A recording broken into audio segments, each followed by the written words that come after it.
Hello, everyone. Today, I have an amazing story for you. It's not just for your listening practice, but also to inspire you. The story is called Nothing is Free, and it will show you that hard work and determination can change lives. There was a young man named Leo, 20 years old, living in a small, quiet town surrounded by mountains. Leo had big dreams. He wanted to own a chain of restaurants and become a successful entrepreneur. But life wasn't easy for him. Leo's family was struggling financially. His father, Mark, was a mechanic, and his mother, Claire, cleaned houses to make ends meet. Leo's younger sister, Sophie, was just 10 and looked up to him as her hero. One cold evening, Leo sat outside his small house, staring at the stars. He whispered to himself, "I want to give my family a better life. But how do I start when we barely have enough to survive?" The next day, Leo shared his dreams with his father. Mark sighed and said, "Leo, dreams are not free. If you want something, you have to fight for it. Start with what you have, even if it's small." Leo thought deeply about his father's words. Then, an idea struck him. He noticed that in his town, people loved fresh bread but had to travel to a bakery far away. He decided to start selling fresh bread locally. But there was a problem. Leo had no money to buy the bread. He decided to take a chance and approach the bakery's owner, Mr. Anderson. Leo walked miles to meet Mr. Anderson, a grumpy old man who rarely trusted anyone. With confidence, Leo said, "Mr. Anderson, I want to sell your bread in my town, but I don't have money to buy it up front. Can you trust me for 1 week? I will sell the bread, return your money, and keep a small profit." Mr. Anderson raised an eyebrow. "And why should I trust you, young man?" he asked. Leo replied firmly, "Because I am determined, and I will work hard to prove myself." After a long pause, Mr. Anderson said, "All right, I'll give you bread for 1 week. If you fail to pay me back, don't bother coming here again." Leo was thrilled. Early the next morning, he carried the bread back to his town and set up a small stand near the park. He greeted every passerby with energy and a smile, saying, "Fresh bread, warm and delicious." At first, people were hesitant. They didn't know if the bread was good. But Leo offered free samples and soon had his first customer. By the end of the day, he had sold all the bread and made a small profit. That evening, he returned to Mr. Anderson and paid him back. The old man nodded and said, "You kept your word. Come back tomorrow."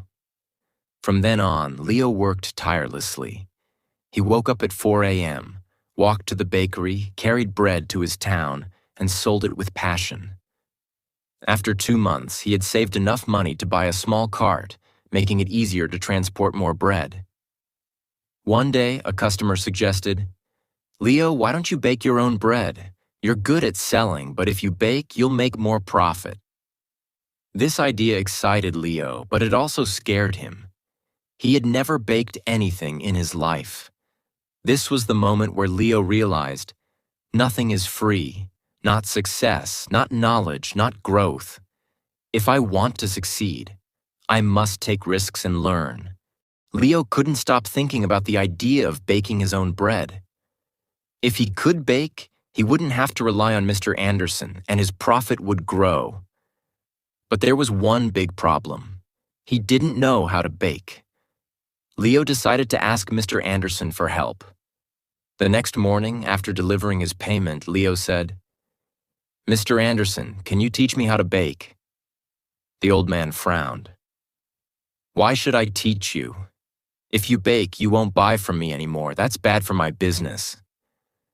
Leo looked at him and said, "You're right, but I won't forget the man who gave me my first chance. If I succeed, I'll make sure to help your bakery too." Mr. Anderson thought for a moment, then said, "Fine. But baking isn't easy.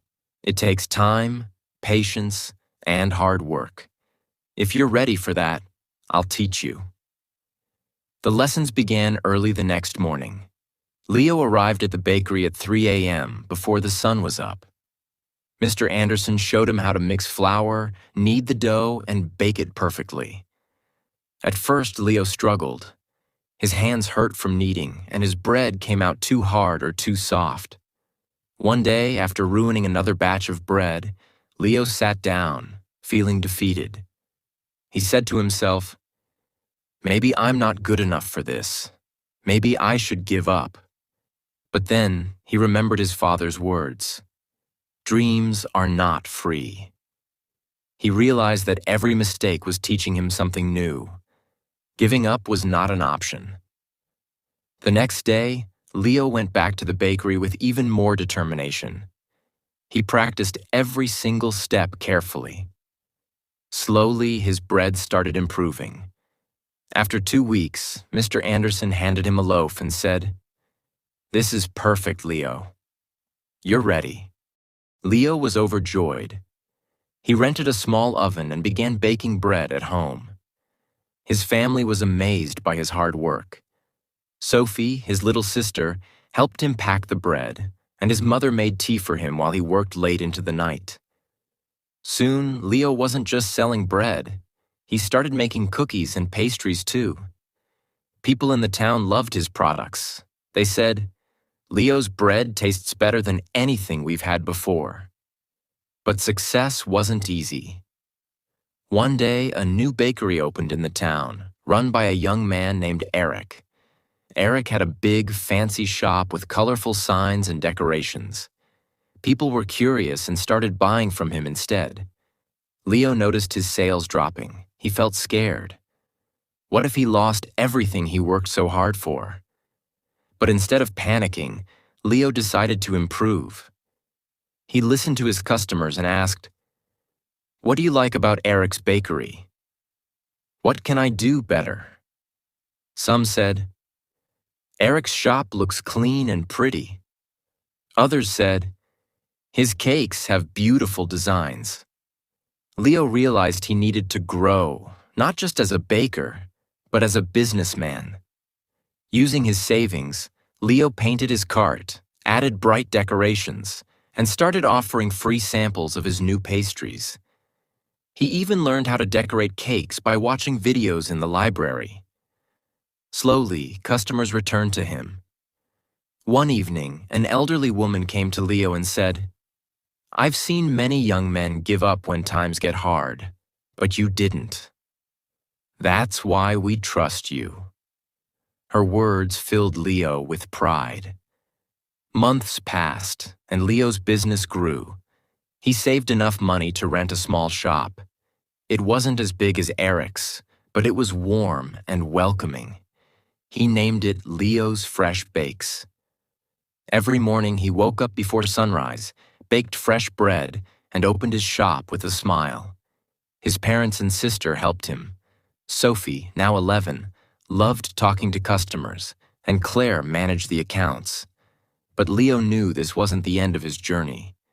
He wanted to reach more people, make his family proud, and prove to himself that anything is possible with hard work. Leo's bakery, Leo's Fresh Bakes, was becoming the heart of the town. People loved his fresh bread, cakes, and pastries. Business was growing, and his family was proud of him. But life wasn't done testing Leo. One stormy night, as Leo was closing his shop, he noticed smoke coming from the bakery. He rushed inside and saw that a small fire had started near the oven. He quickly grabbed water and managed to stop the flames, but much of his equipment was damaged. The next morning, when the townspeople heard about the fire, they came to check on him. Some said, "Oh no, what will Leo do now?"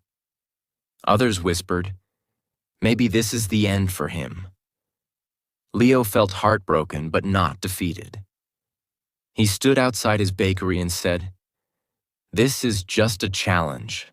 I've faced struggles before, and I will face this too. I won't give up." He took a deep breath and began making a plan. He calculated how much money he had saved and realized it wasn't enough to replace all the equipment. For a moment, fear crept in. But Leo remembered his journey, how he started with nothing but a dream and hard work. Instead of sitting and worrying, Leo asked for help.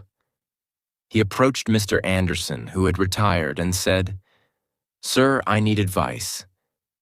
What would you do if you were me?" Mr. Anderson smiled and said, "Leo, you already know the answer. You've taught yourself that nothing is free. Work harder, believe in yourself, and people will believe in you too." Inspired, Leo decided to rebuild. He didn't wait for someone to rescue him. He started baking at home again with the little equipment he had left. He told his customers, "I won't let you down.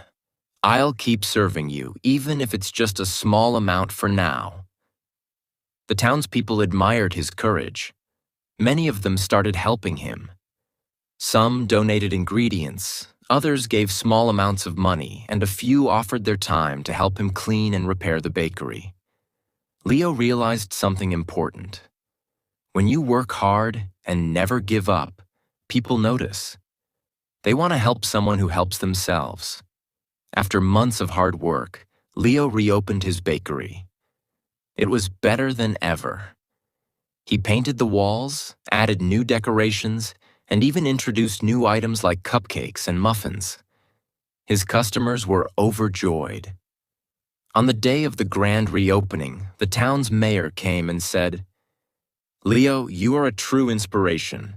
You've shown us all that with determination, anything is possible." Leo stood in front of the crowd and said, "I want to thank each one of you. You've taught me that nothing in life is free. Not success, not respect, not love. Everything must be earned with hard work, patience, and persistence. Never let failure stop you. Every challenge is just a step to something greater." From that day, Leo's bakery didn't just sell bread. It became a symbol of hope. People from other towns started visiting to meet the young man who never gave up. Leo's story teaches us that 1. Dreams are not free. They require hard work and sacrifice. 2. Failure is not the end. It's a chance to learn and grow stronger. 3. Help yourself first. When people see your effort, they will support you. 4. Never give up. The darkest moments are often just before success. Leo didn't just build a bakery. He built a life full of purpose, respect, and pride. And so can you. Whatever your dream is, don't stop chasing it. Remember, nothing is free, but everything is possible.